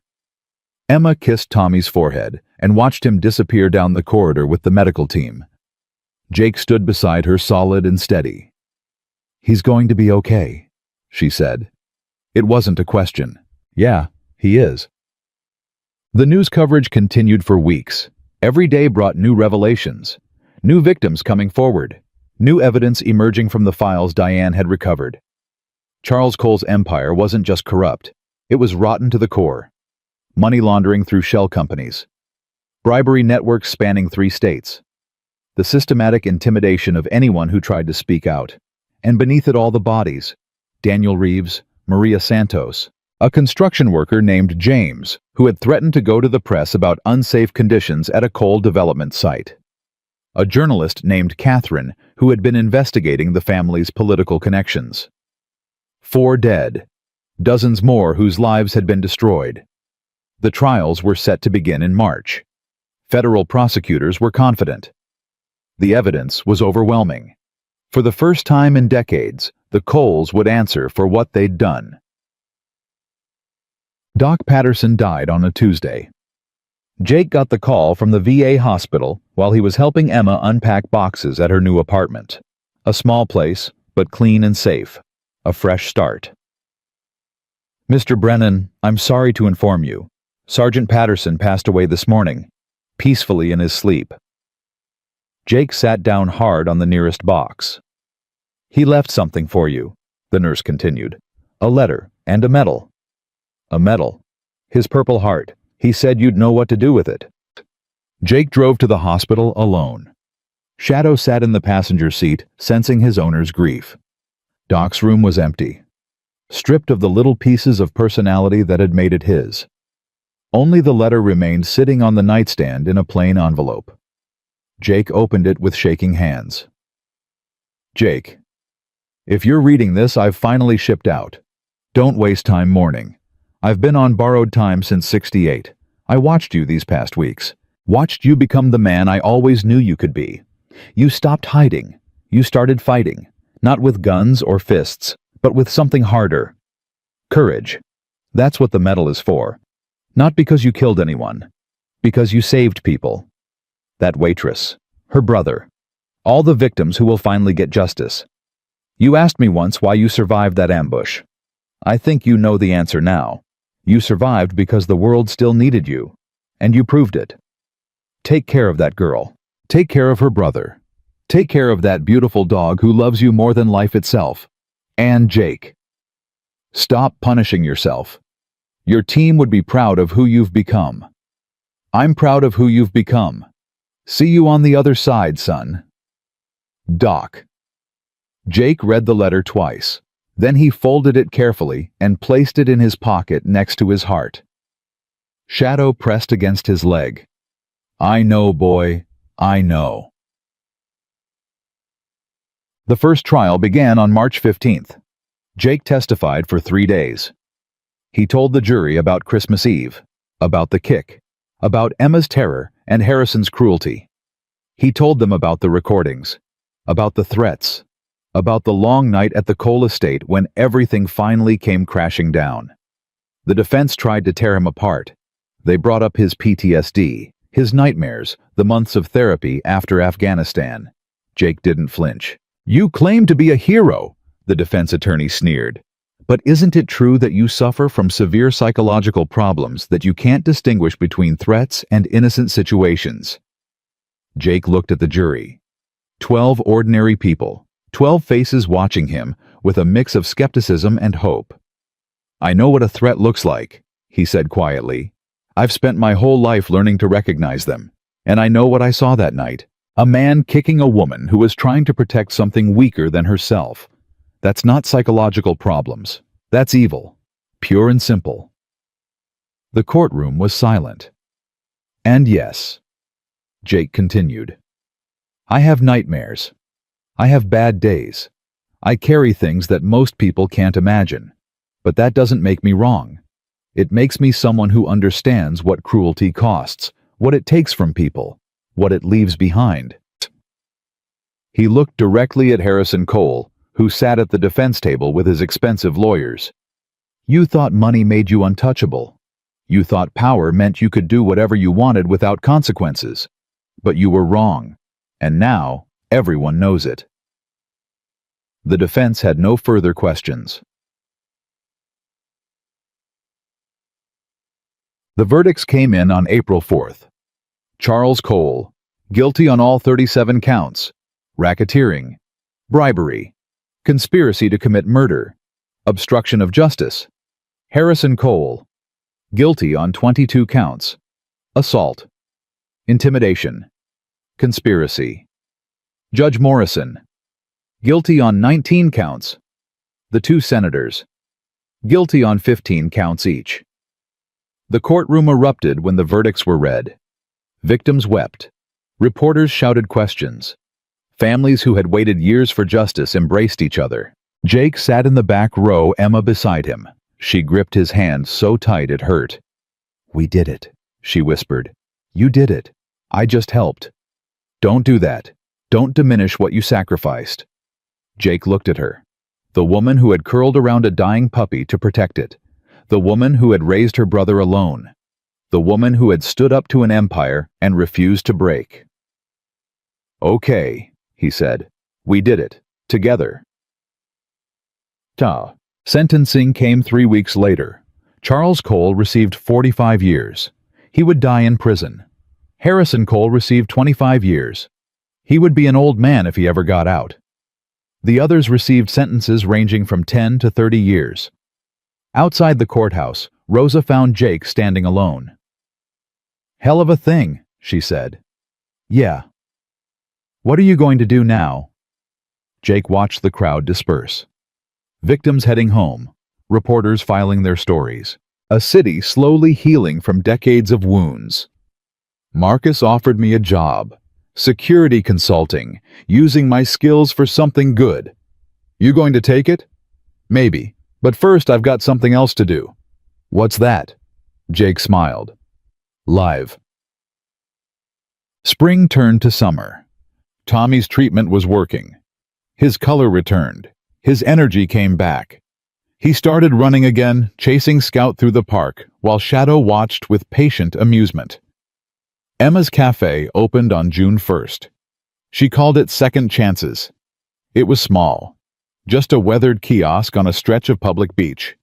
She served coffee in the morning, sandwiches at lunch, cold drinks in the afternoon. Her first employees were 2 other single mothers she'd met at a support group. Women who understood struggle. Women who deserved a break. Jake helped with the repairs, fixed the wiring, installed the plumbing, built a small deck where customers could sit and watch the ocean. You're pretty handy, Emma teased. I've had practice. Is this what you want? Building things, fixing things. Jake set down his tools and looked at her. I spent 12 years tearing things apart. Countries, enemies, myself. Maybe it's time to see what I can put together. The call from Marcus came in August. I've got a case. Woman in Savannah. Her ex-husband is connected.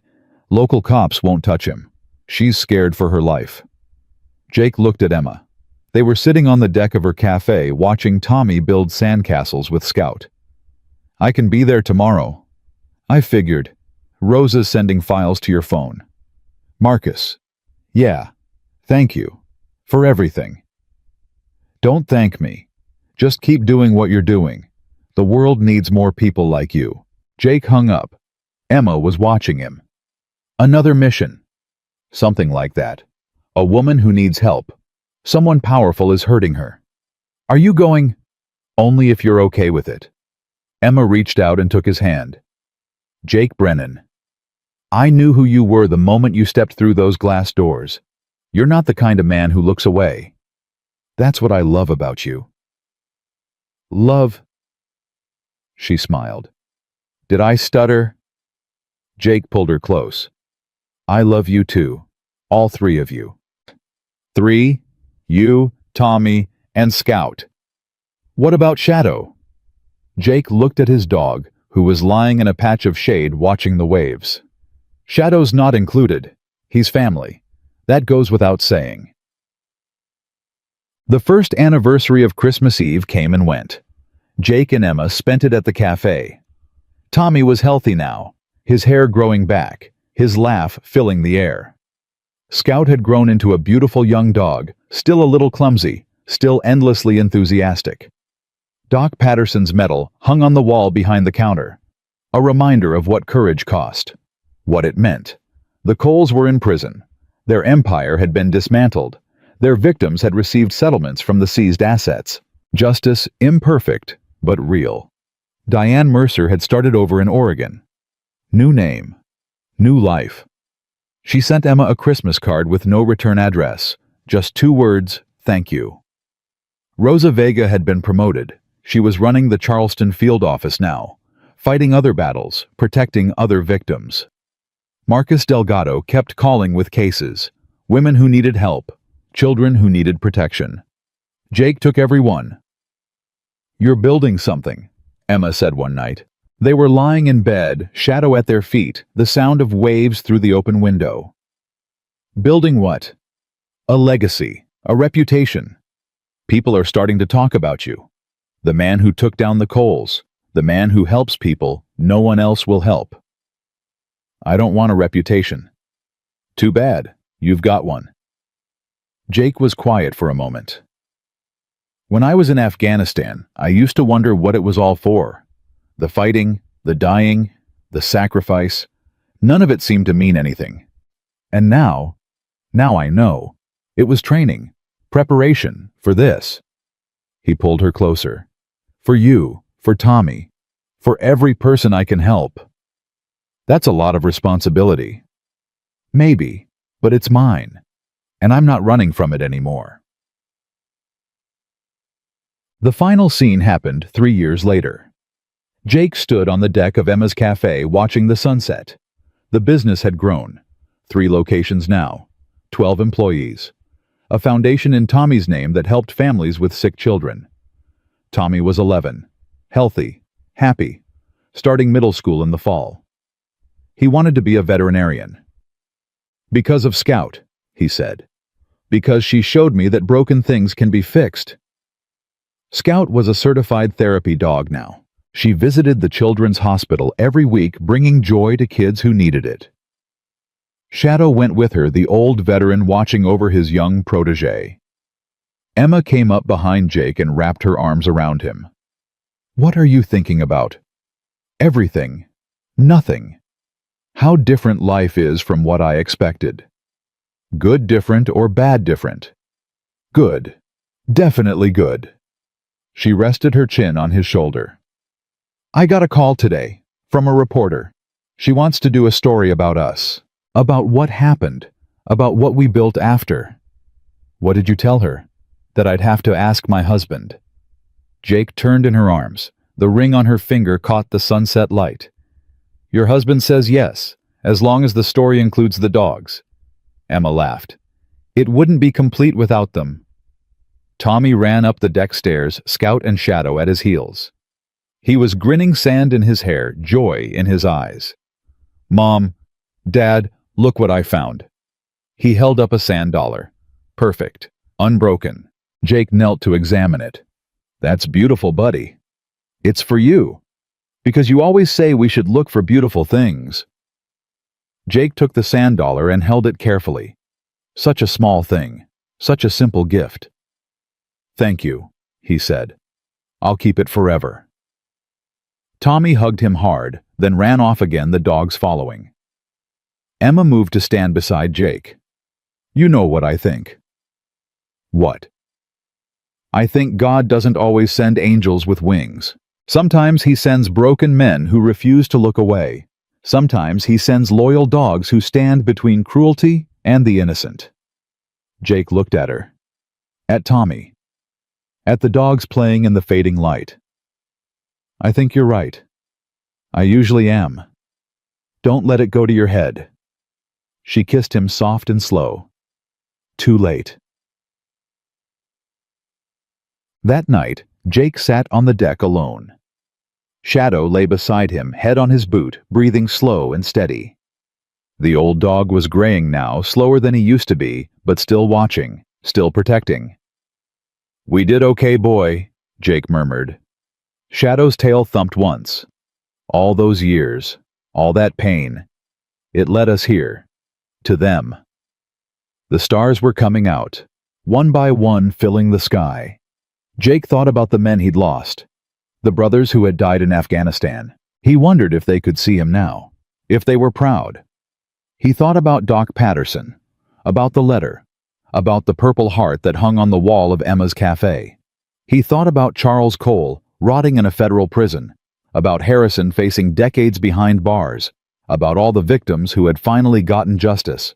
And he thought about Emma, about Tommy, about Scout and Shadow, about the family he'd never expected to have, the life he'd never expected to live. I used to think I survived that ambush by accident, he said quietly, that it was random, meaningless. Shadow shifted, pressing closer. I was wrong. I survived because there was work left to do, people left to save, a life left to build. The waves rolled in gentle and eternal, and I'm not done yet. He sat there until the stars filled the sky, the old dog at his side, the sound of his family's laughter drifting from the house behind him. Sometimes God doesn't send angels with wings. Sometimes he sends a tired man who refuses to look away. Sometimes he sends a loyal dog who stands between cruelty and the innocent. This story was never about strength. It was about choosing compassion when it costs you everything. It was about faith showing up in ordinary moments. It was about love that refuses to quit. May God bless every viewer who still believes that protecting the weak matters. May He give you courage when your heart trembles. May He give you peace when the world feels unjust. And may He remind you always that even the most broken among us can become exactly what someone else needs. If this story touched your heart, share it with someone who needs hope today. Leave a comment and tell us where you're watching from. Subscribe because stories of faith, courage, and quiet miracles deserve to be told. And remember, no matter how dark the night becomes, dawn always comes for those who refuse to stop believing. May God watch over you and everyone you love. The shore that was once claimed by arrogance belongs again to ordinary people and their ordinary courage. And that is the most extraordinary miracle of all.